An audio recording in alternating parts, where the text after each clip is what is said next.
I'm Sandra Louisa. Thank you for joining me today for another short brief film with watercolours, and today we're going to just briefly look at different ways of holding your brush. So that's different brush grips. I'm often asked this when I'm teaching, and I'm going to take you through several of those. Okay, hope you enjoy, and please don't forget to subscribe to my channel.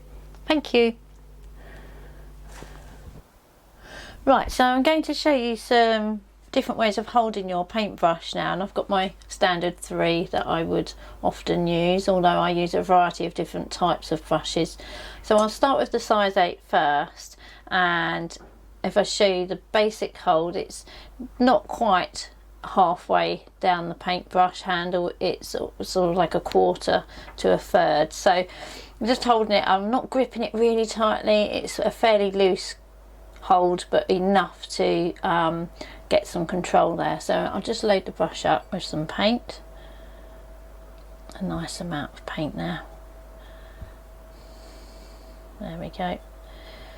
Okay, and just to show you some diagonal movement, there we go.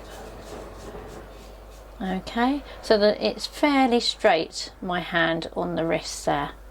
Okay, so what I can do now is I can also change the angle of the brush so it's facing downward, and that can be really good for tricky areas to get to on your painting, especially if you can't turn your painting round to get to them. So sometimes we don't want to work across what you've just painted below, and so you need to actually swap your brush movement so that it's from above rather than working this way. So if I just show you that one as well, the same colour, and this can be rather odd to work with as well, because you're not used to having your hand and wrist at this angle. It can feel a bit achy on the wrist, but you know, it's one to practice. It's a really good one to have experience with, and the more you do this, the less your wrist will ache as well. And it's a really handy way of holding the brush there. So you can see the opposite way of doing this would be to hold the brush so that it's going upwards, just to tidy up those edges maybe, or put some C in.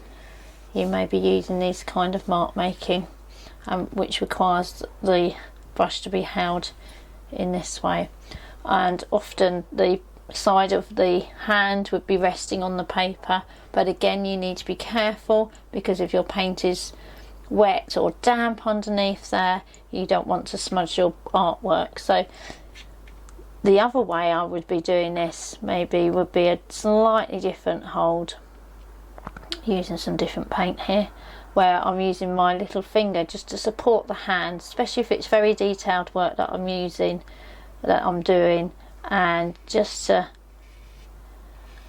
make some different mark making, just to show you there, and some more diagonals there, so the hand has something to rest on as well, so you're not trying to move the hand across. Sometimes this doesn't give us enough support and it doesn't give us enough control, so just to rest your little finger on the side there really helps increase the control that you have. Okay, I'll show you that with the small paintbrush as well,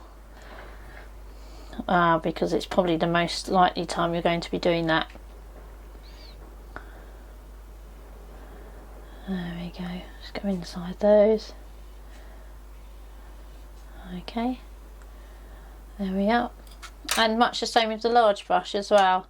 The grips are largely the same, mainly with this basic handheld with a large brush, because you're covering larger areas and doing washes, so that would be the main grip for this.